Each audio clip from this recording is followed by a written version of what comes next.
Those who don't know who we were established 30 years ago as solely an employment organisation helping people get into work.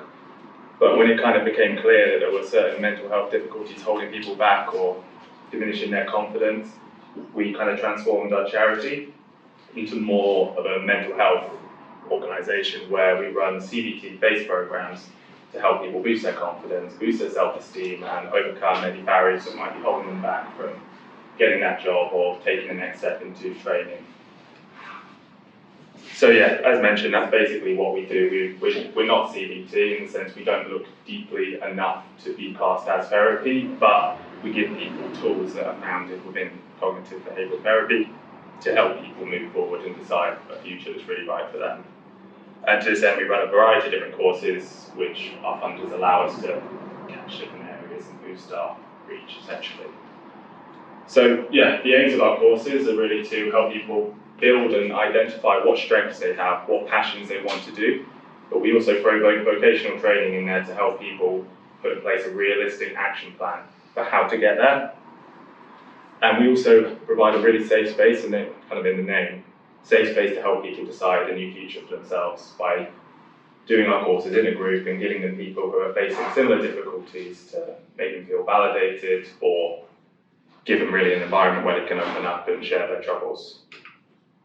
So we do this online via Zoom. It used to be in person, but pandemic meant no one could leave their homes.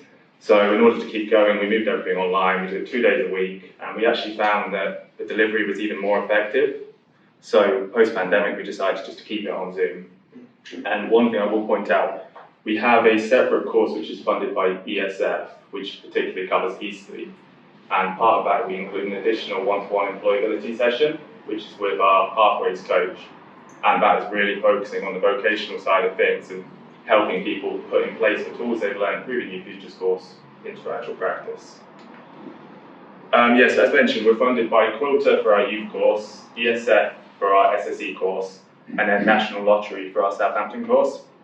We also have a variety of volunteers working with us who are just brilliant. We have one guy retired from BBC and BT, and he basically manages all our spreadsheets and does a load of magic with that, which I don't understand.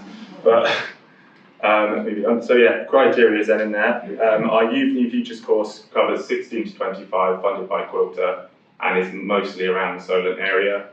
We have our Southampton course, which obviously Southampton, 18 plus, and then our ESF SSE course, which is more employment focused, because ESF obviously want the results out of that. And from this, we see 50% move into employment, 80% boost confidence, self-esteem, and then 75% actually discover a real passion for volunteering, and quite a few have come on to volunteer with us. We actually have 2 Kickstart apprentices who completed our course over the summer, and they've come in, and one chap in particular, he's helping me with the marketing, and if you look at our website, that was all him. I don't know how he did it, but he started not knowing anything about WordPress, said to him, can you learn it? And within a month, he'd completely changed everything. And yeah, I don't know if you just want to take some time to read the stories, but I think they're probably the best way to show the impact. So you can see from them, a lot of people are really, really thankful for the fact that they've identified strengths that they've had. Many people will start our courses sheltered in their own, critical of themselves, not knowing that they're good at anything. This course will help them really just focus more on the positives rather than the negatives. And from that, then they can kind of start taking steps forward.